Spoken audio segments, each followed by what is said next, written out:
Yan, so ating ilagay na ito sa ano natin. Ayan.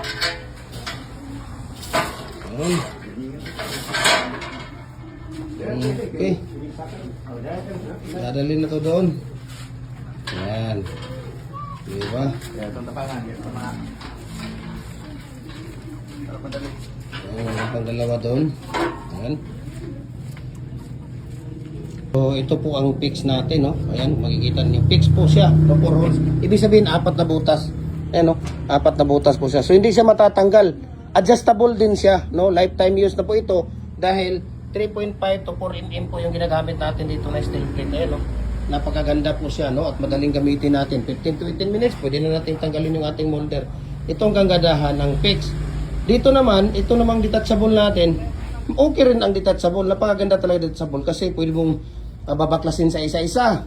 Pwede mo rin siyang tawag dito, pwede mo rin siyang tanggalin, no? Isa-isa, i-dismantle, i-install, pwede mong ilagay sa maliit na espasyo, sa isang tabi, maliit lang siya. Pwede mong ilagay doon. Ito yung detachable, no? Pwede rin siyang pagbunot mo 4 kaagad, pwede rin siya. Ayan, nandito si Kuya Luigi. Galing daw nag-snack ito. So, good morning Kuya Luigi.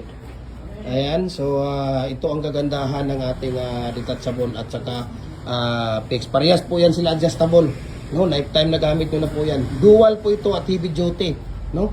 Heavy duty po siya dahil po ay napaka standard lahat ang mga ginagamit natin dito na steel plate, no? Lifetime use na po ito. Ang kalaban lang dito kalawang, so pagkatapos gamitin, kung ilalagay sa tabi, kung ilalagay kung saan, lalagyan ng use oil, no? Use oil lang talaga ang ating maintenance dito sa ating mga molders na dual heavy duty molders natin ng Dragon Coat Post at Pins Complete Post, no? Para sa karagdagang detalye dito, nagko-customize din tayo mula 4 inches hanggang 8 inches.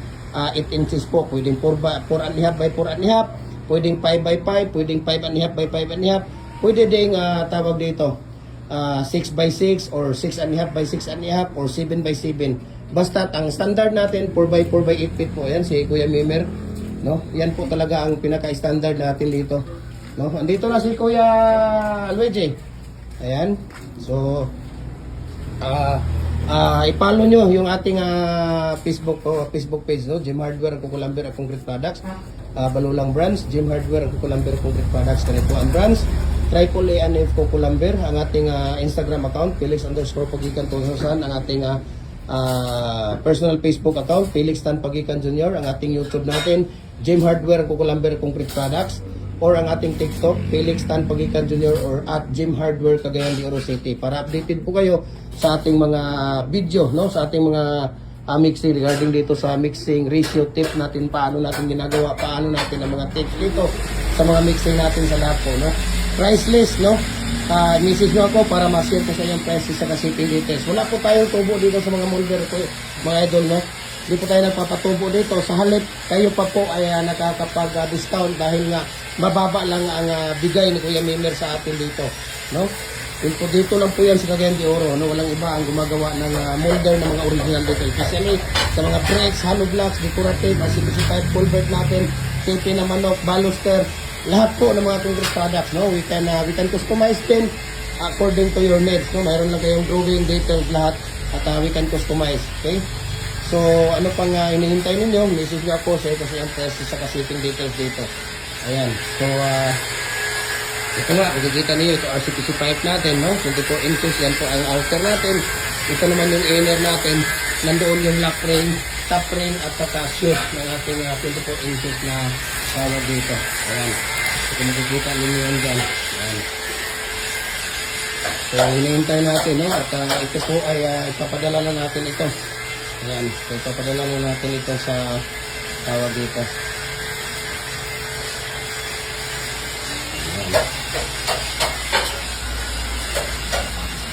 So, ito po yung mga accessories niya, no? Dito po natin. By number po ito, no? Kung makikita ninyo, by number po yan. Merong 1, 2, 3, 4 yan kung paano natin i-install sa gilid. Okay? Meron din number yan dyan. Yung number dito sa dulo, may number din dito sa dulo, at may number din dito. Makikita ninyo kung paano natin i-install yan. Okay? May number po yan. So, hindi tayo ano dito, matatakot kung saan natin i-install ito. Ayan. So, habang wala sila dyan, dito tayo sa Kuya Mimer, no? Dito si Kuya Nino, gumagawa ng palita ng ating mga haliblock. Okay, gumagawa siya dito ng palita ng ating haliblock. Dito naman si Kuya Rin, sila yung nagkahakot ng ating mga molder. No, at ako mismo ang kukuha dito. Nandito naman si Kuya Luigi. Yan, si Kuya Luigi ay nandito.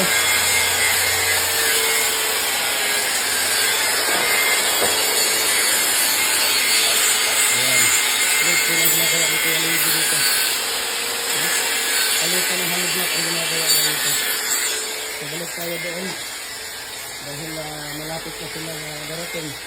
At ito pala, mayroon mga repair dito, double at saka number 5. Ayan. Mayroon din dito nga tawag dito, ayan, double na commercial, mayroon 6 na standard, 4 na standard, at lahat na commercial.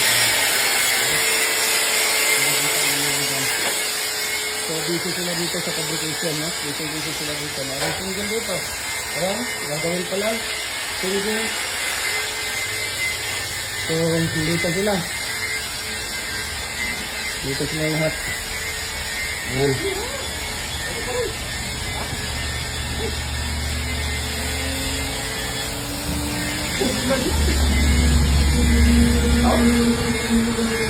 Kabago-bago lang nag-snack ha. Kaya-snack lang tapos walang ano ba yan? Oh, yogi. Grabe naman yun.